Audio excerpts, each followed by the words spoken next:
during the big Scott Walker fight. I was in Detroit during the auto workers union rallies. I could just name so many things, and I learned so much during that time frame. But I didn't like a lot of the things that were going on behind the scenes. I didn't like the way things were being ran. I didn't. It just didn't align with my spirit. Some of the things that were going on. So, and then I learned a lot about the truth. A lot of people can speculate, but I know. I managed all of the data, all of the information, all of you name it. I managed everything. I was the gatekeeper to everything in that organization, from top to bottom, as far as information flow. And so I know a whole lot. And but fortunately, I was able to meet the president a couple times. I've been to the White House. Now, mind you, this is all after being federally convicted. Right. I hired some staff, and one of my former employees now is still running that part of the organization to this day. She's actually a Facebook friend.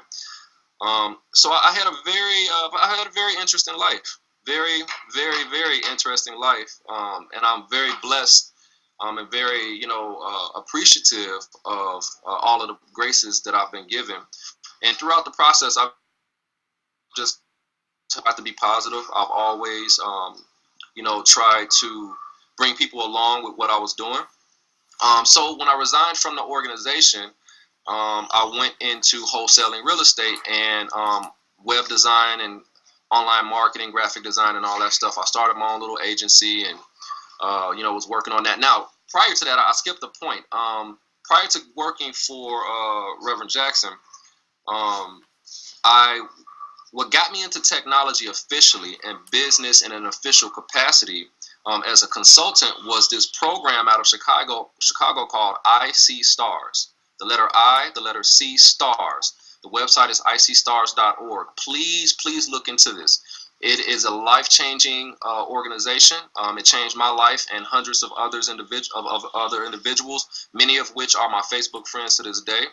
The program is designed to take inner city individuals from the age of 18 up who've had serious adversity in their life and give them an opportunity to business and tech communities of Chicago and also nationwide. The organization was founded and ran by a lady named Sandy Castro. Amazing person, just absolutely phenomenal. One of the smartest people I've ever met in my life. And the structure of the program is it's a 4-month internship. They screen very strenuously, and basically what they do is they give you a 2-year education in 4 months. And so part of the way they do that, and it's ran in cycles. So there's a cycle of roughly 10 to 20 individuals per cycle. And the way it's structured is they bring you in, and within the first week they have top-notch consultants and business leaders from around the country, primarily Chicago, come in and give you a crash course in becoming a project management professional or consultant. And so during this process, you basically work 16 hours a day to learn everything you can about becoming a consultant, a business and tech consultant. And then you're broken into teams, and those teams actually compete for real-world contracts and respond to RFPs. And so my team was actually fortunate enough to win the RFP contest, if I'm not mistaken, if I remember correctly. And we won that program, that RFP with a $1 billion corporation out of Deerfield, Illinois, called Union Stationers. And so that program, then you go from that to putting together your own web-based company, and you actually get an opportunity to pitch it to venture capitalists, real venture capitalists for real money. And so we were able to do that as well. And then they from there, they take you into coding and more focused business lanes. Some individuals have went on to become executive at Microsoft. One of the individuals who's on my Facebook named Marcus Cobb. There's 2 Marcus Cobbs on my Facebook. One of them, this brother wrote some of the script for the point of sale transaction terminals in the LA subway system. And so he received millions of dollars, and this is coming from a kid who was a foster child, a runaway, living on the street, everything. And some like incredible applications in technology have been developed by some of the graduates from this program. And that program right there changed the trajectory of my life, because prior to that, I was going back into blue collar work after the legal situation. And just that whole, how that happened was just so magical. It's an incredible story in itself, how I ended up with this. Just to kind of summarize it, in 2004, before my indictment, I was looking for opportunities in the newspaper, and I was reading the old school classified ads in East Chicago, Indiana, and I saw this small little ad that said, "Hey, if you're interested in business and technology and community development, sign up for our email list." Wow. I had no idea what it was.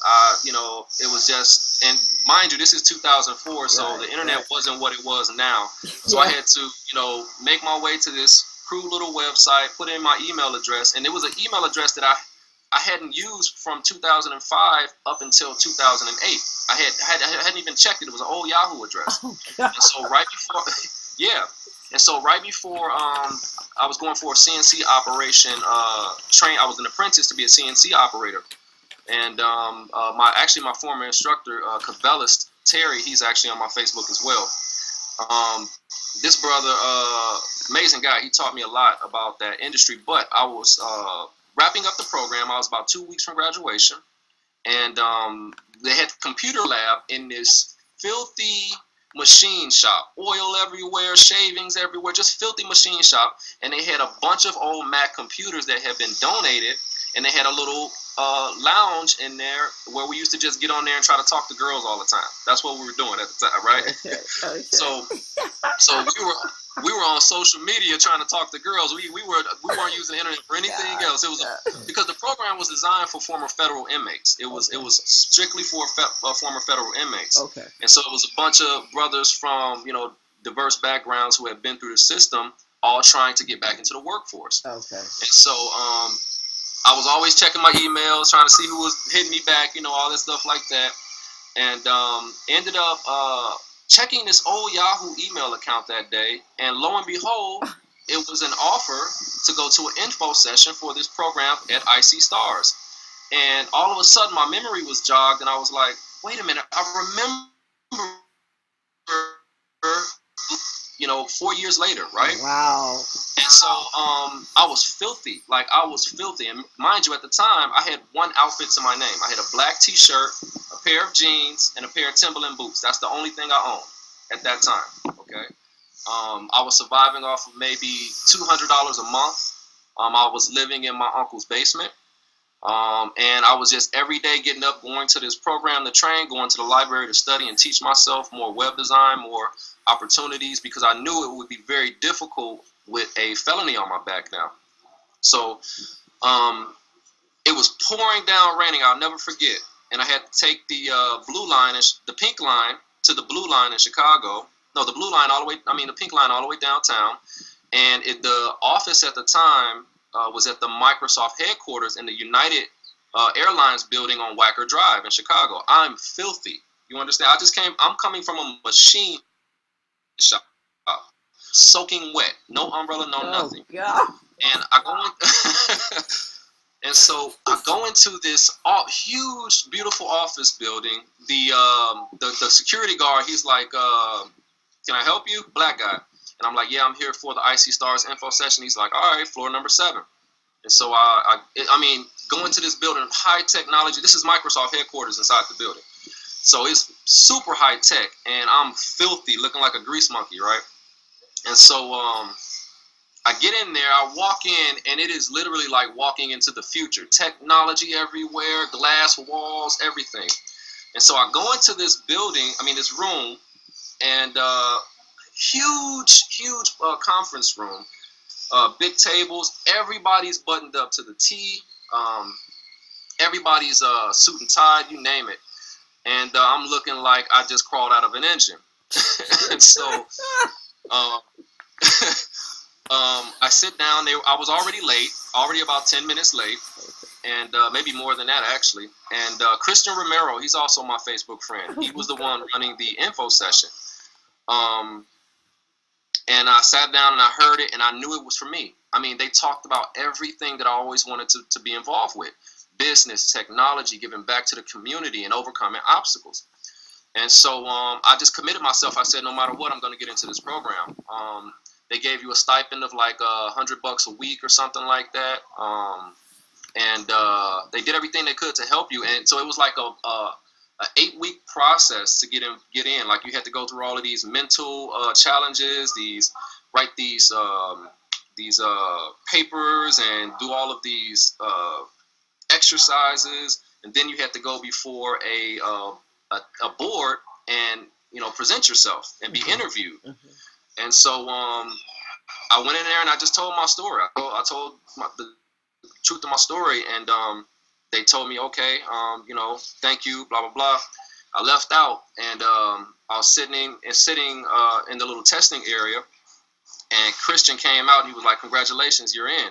And then he pulled me to the side and he was like, the truth be told, you're exactly who we're looking for. Your story is exactly what we are looking for. You have all of the skills. You have all of the attributes of your persevere. They were looking for people who could persevere through difficulties, and who have been through tough times, but who still had their heart and their spirit in the right place, and wanted something and was willing to work for it. And so, you know, I really became one of their shining examples of the program. And actually, Sandy, one day, when I graduated the program, I was picking up, you know, contract. I was one of the first social media managers, black social media managers in Chicago. Like, before the industry even existed in terms of social media managers and everything like that. Like, I was doing it because I was just into social media. And so I was doing little contracts here and there around Chicago, and I would always go back to the Loft office and work there and work from there, and sit with the president, Sandy, and talk to her all the time. And one Saturday, I was there by myself. She was there, and she goes, hey, you want to meet Jesse Jackson? And I'm like, yeah, sure, no problem. And she was like, what do you think about doing a pro bono project for him? And I'm like, sure, no problem. Now, at the time, I didn't know much about Jesse Jackson. I knew who he was, but I didn't know who he was, so to speak. And so turns out a friend of his who owns a newspaper in Chicago, a magazine called Indigo Magazine. Her name is Hermine Hartman. She's like one of the black historical media figures in Chicago. She wanted to get his social media presence developed for his 68th birthday. And so she came to IC Stars because of her relationship with Sandy. And so that's how I got introduced to Jesse Jackson. And when I went to present, I put together this huge presentation, this huge business model that was designed to increase their membership, a few 100,000, generate some revenue for them, build a nice presence, everything like that. And so when I presented it in front of the board, they were like, there's nobody in our entire organization who can pull off what you have presented us. Can you come back and present this for Reverend Jackson next week? Came back next week, did the presentation again. He's standing in the back of the room, you know, just watching the whole thing. And then he goes, when it was all said and done, he nods to me to follow him into the hallway. So I go in the hallway. He's like, hey, how much do I have to pay you to come work for me? And that led to a couple months of negotiation. And then January 1st, 2010, he flew me out to Manhattan.